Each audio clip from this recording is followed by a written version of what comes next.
Hey viewers, welcome back to your own channel Target Bullseye।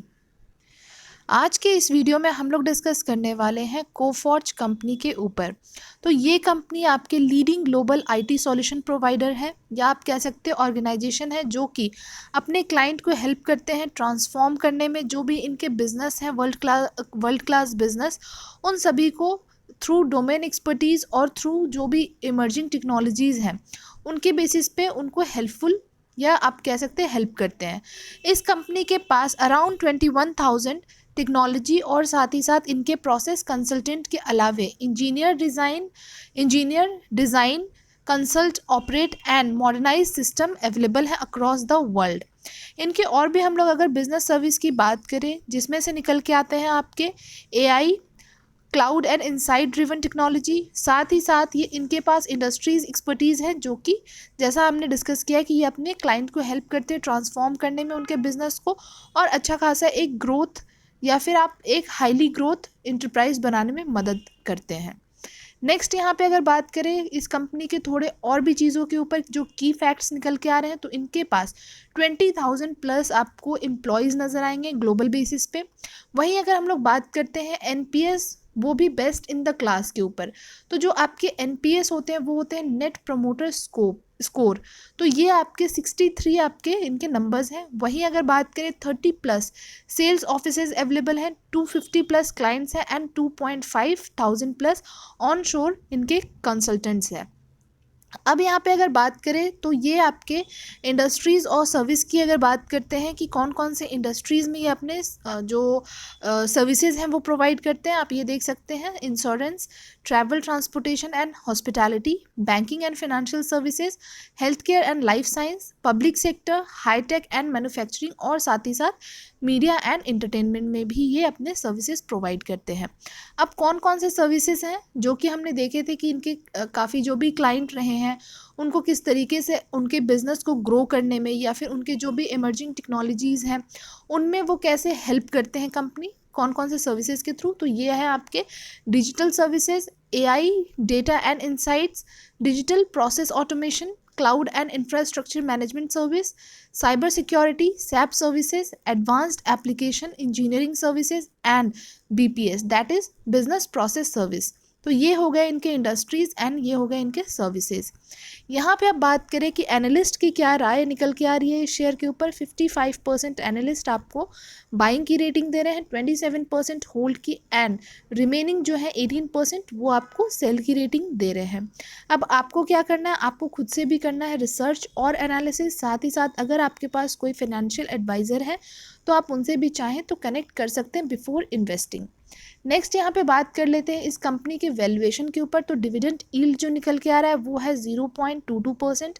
EPS is 82 जो कि काफ़ी बेहतरीन है। इंडस्ट्री पी और स्टॉक पी की बात करें, इंडस्ट्री पी के मुकाबले आपको स्टॉक पी काफ़ी ऊपर नज़र आ रहा है। आप कह सकते हैं ये आपको ओवर वैल्यूड प्राइस पे मिलने वाला है। डिलीवरेबल्स की बात करें, 26% की डिलीवरी आपको आज के दिन इसमें होती हुई नज़र आई है। अब यहाँ पे देख लेते हैं हम लोग जो रिटर्न्स रहे हैं वो किस तरीके के हैं। 1 ईयर में 126, 2 ईयर्स में 305 एंड 3 ईयर्स में 370% के आसपास के रिटर्न्स हैं। आप चाहे कोई भी टाइम फ्रेम आप पकड़ लें, आपको सारे ही टाइम फ्रेम के अकॉर्डिंग इनके जो रिटर्न्स हैं वो काफ़ी बेहतरीन नज़र आ रहे हैं। क्वार्टरली रिजल्ट्स के ऊपर बात करें तो ये नंबर्स आपको जो क्वार्टर बेसिस पे हैं वो बढ़ते हुए नज़र आ रहे हैं। Sales, operating profit and net profit के हम लोग पैरामीटर के ऊपर बात करने वाले हैं। तो सेल्स के नंबर्स तो आपने देखे, जहां ये 1154 करोड़ हुआ करता था वहीं ये आपको बढ़ते हुए 1462 करोड़ के आसपास नज़र आया है इस रिसेंट क्वार्टर में। ऑपरेटिंग प्रॉफिट की बात करें, ऑपरेटिंग प्रॉफिट भी आपके जो है वो बढ़ते हुए दिखे हैं, और साथ ही साथ नेट प्रॉफिट की बात करें तो टिल मार्च 21 क्वार्टर तक आपको बढ़ते हुए दिखे थे, बट इस क्वार्टर की बात करें तो यहाँ आपको पिछले क्वार्टर के मुकाबले डिप देखने को मिले हैं। ईयरली रिजल्ट के ऊपर बात करें तो यहाँ पे आपको जो रिजल्ट्स रहे हैं वो ईयर ऑन ईयर बेसिस पे बढ़ते हुए दिखे हैं, जो कि अच्छे नंबर्स के साथ बढ़ रहे थे। वहीं ऑपरेटिंग प्रॉफिट के ऊपर बात करें या फिर बात करें हम लोग नेट प्रॉफिट के ऊपर, यहाँ पे भी जो है ईयर ऑन ईयर बेसिस पे कंपनी ने काफ़ी बेहतरीन परफॉर्म किया है। आपको सारे नंबर्स ही यहाँ पे अच्छे तरीके से बढ़ते हुए दिखे हैं ऑन ईयर बेसिस पे। नेक्स्ट यहाँ पे बात कर लेते हैं इस कंपनी के सेल्स एंड प्रॉफिट ग्रोथ के ऊपर। वीडियो में आगे बढ़ने से पहले अगर अभी तक आपके पास डीमैट अकाउंट नहीं है और आप ओपन कराना चाहते हैं या फिर आप हमारे टेलीग्राम चैनल पे जुड़ना चाहते हैं, आपको सभी का लिंक जो है हमारे डिस्क्रिप्शन बॉक्स में मिल जाएगा, आप चाहें तो चेकआउट कर सकते हैं। तो जैसा कि सेल्स ग्रोथ के ऊपर हम लोग बात कर रहे थे, जहां ये 5 ईयर्स में 10%, 3 ईयर्स में 14%, वहीं ये आपको घटते हुए इस एक साल में 8% के आसपास नज़र आ रहे हैं। वहीं प्रॉफिट ग्रोथ भी आपको काफ़ी वीक देखने को मिले हैं, अगर 5 साल के कंपैरिजन में अगर हम लोग देखें तब भी, और 3 साल के भी कंपैरिजन में देखें तब भी हमें यहाँ जो है वो अच्छा खासा एक डिप नज़र आ रहा है, या आप कह सकते हैं जो प्रॉफिट ग्रोथ है वो आपको काफ़ी वीक नज़र आए हैं। ROE एंड ROCE के ऊपर बात करें, जो इनके क्राइटेरिया होते हैं 15 to 20%, ये आपको इस एक साल में तो नज़र नहीं आ रहे हैं, बट फिर भी ये आपको पिछले 5 साल या 3 साल की बात करें वहाँ आपको फिर भी जो नंबर्स थे, जो परसेंटेज थे ROE एंड ROCE के, वो फिर भी आपको ठीक ठाक से नज़र आ रहे थे। यहाँ आप देख लेते हैं कंपनी, तो कंपनी के ऊपर आपको जो है वो डेट, तो ये आपको जो डेट है वो बहुत ही आप कह सकते हैं कि बिल्कुल माइनर से नंबर्स में है, इसलिए आपको यहाँ पे विजिबल नहीं है।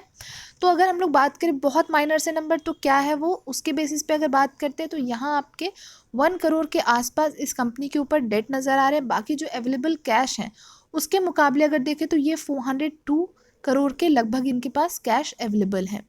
नेक्स्ट यहाँ पे बात करें शेयर होल्डिंग पैटर्न्स के ऊपर, तो ये आप देख सकते हैं यहाँ जो सबसे ज़्यादा होल्डिंग्स रहे हैं वो आपको प्रमोटर्स के पास नज़र आ रहे हैं, और ये हर क्वार्टर वाइज अगर हम लोग यहाँ पे नज़र डालें ये आपको कम होते हुए दिखे हैं। सिर्फ दिसंबर 20 और मार्च 21 में आपको दोनों नंबर्स जो थे वो सिमिलर ही, या फिर आप कह सकते हैं कंसिस्टेंसी मेंटेन करते हुए दिख रहे थे, बट जून 21 के क्वार्टर में ये आपको घटते हुए दिखे हैं। FII के होल्डिंग्स के ऊपर बात करें तो FII के होल्डिंग्स आपको बढ़ते हुए दिखे हैं, यहाँ FIIs आपको अपने जो इंटरेस्ट है वो बढ़ाते हुए दिखे हैं। वहीं अगर DIIs की बात करें तो DIIs ने भी अपने जो इंटरेस्ट है उसको बढ़ाया है इस क्वार्टर में, और पब्लिक की बात करें तो पब्लिक के भी नंबर्स आपको बढ़ते हुए ही दिखे हैं। बाकी प्रमोटर्स प्लेजिंग के ऊपर हम लोगों ने देखा है कि इसके ऊपर किसी भी तरह की कोई प्लेजिंग भी नहीं है, और कंपनी ने अपने जो भी डेट थे जो हमने देखा है पिछले स्लाइड में वो भी बहुत ज़्यादा आपको कट शॉर्ट करके अब ऑलमोस्ट 1 करोड़ के आसपास का जो है वो डेट नज़र आ रहा है। नेक्स्ट यहाँ पे देख लेते हैं कौन से म्यूचुअल फंड है, तो ये आपके 4 म्यूचुअल फंड है। First one is from axis growth opportunity fund, direct growth 6.03% के आसपास की यहाँ पे इन्वेस्टमेंट है। बाकी आप देखेंगे 3 तो टोटल आपके एक्सिस के ही प्लान्स हैं, बाकी एक आप देख सकते हैं PGIM India mid cap opportunities fund, direct growth की तरफ से 3.42% के आसपास के यहाँ इन्वेस्टमेंट नज़र आ रहे हैं। अब बात कर लेते हैं इसके चार्ट के ऊपर, किस तरीके से यहाँ आपको कारोबार होता हुआ नज़र आया है। तो ये आप देखेंगे कि जहाँ ये 2074 के प्राइस पे ट्रेड करता हुआ नज़र आ रहा था, वहीं ये आपको ड्यूरिंग कोविड 739 के भी प्राइस पे जाता हुआ दिखा है, बट उसके बाद एक अच्छी खासी आपको यहाँ पे रैली भी दिखाई दी है, जो कि ये अपने ऑलमोस्ट आप कह सकते हैं अपने red line that means 20 week EMA को रिस्पेक्ट करता हुआ आपको ऊपर की तरफ बढ़ता हुआ नज़र आया, और अच्छा खासा एक इसमें आप देख सकते हैं ये बुलिश कैटेगरी में ऑलरेडी ये आपको जाता हुआ नज़र आ चुका था। अब यहाँ पे थोड़ा सा एक अगर प्राइस करेक्शन हो जाए तो वेल एंड गुड है, ताकि यहाँ पे जो लोग हैं जो इतने टाइम से वेट कर रहे हैं वो चाहे तो यहाँ पे एंट्री ले सके।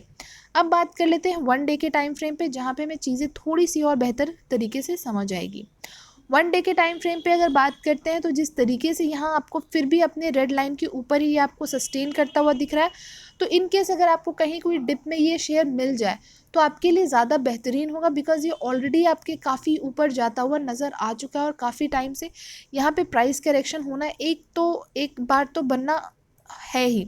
तो अगर आपको ये जिस प्राइस पे भी चल रहा है ये 5846 के प्राइस पे, अगर ये आपको कहीं 5700 के प्राइस पे आपको आता हुआ दिखे या फिर वहाँ पे मिल जाए, या फिर आप कह सकते हैं कि इन केस आपको और थोड़ा नीचे की तरफ मिले तो वेल एंड गुड होगा आपके लिए वहाँ पे इन्वेस्टमेंट करना। बाकी अभी इस शेयर में काफ़ी पोटेंशियल और भी बाकी है, अभी ये आपको और भी काफ़ी ऊपर जाता हुआ नज़र आ सकता है, ऑलमोस्ट 6200 के आसपास भी नज़र आ सकता है जाता हुआ, या फिर बात करें तो 6500 भी जाता हुआ नज़र आएगा। बट यही है कि थोड़ा आपको और होल्ड करना पड़ेगा, और हमने जिस तरीके से जो भी टाइम फ्रेम में हमने डिस्कस किए रिटर्न्स, वहाँ पे आपको जो रिटर्न्स मिले वो काफ़ी बेहतरीन मिले हैं। तो इसी के बेसिस पे अगर बात कर रहे हैं तो आप चाहें तो आप उस तरीके से आप वेट कर सकते हैं। आपको जहाँ पे एक्यूमुलेशन करना है, आपको हमने अपने जो सपोर्ट है वो भी हमने आपको बताए हैं, चाहें तो आप वहाँ पे वेट कर सकते हैं और वहाँ के लिए आप इनिशिएटिव जो भी है वो आप ले सकते हैं। जैसा कि हमने डिस्कस किया 5700 का प्राइस निकल के आता है, या फिर अगर आपको ये 5400 या 5500, तो इन सारे प्राइस पे इन केस अगर आपको मिल जाए तो आपके लिए ज़्यादा बेहतर होगा। बाकी इनकेस अगर आपको वीडियो आखिरी में अच्छा लगा है तो प्लीज़ इसको लाइक एंड शेयर ज़रूर करें अपने फैमिली एंड फ्रेंड्स के साथ, और चैनल को आप चाहें तो सब्सक्राइब भी कर सकते हैं। अगर आपके पास अभी तक कोई भी क्वेरी है किसी भी वीडियो को या फिर इस वीडियो को लेके, तो आप हमें कमेंट बॉक्स में पूछ सकते हैं। आपसे मिलेंगे नेक्स्ट वीडियो में बहुत ही जल्द। तब तक के लिए thank you and take care.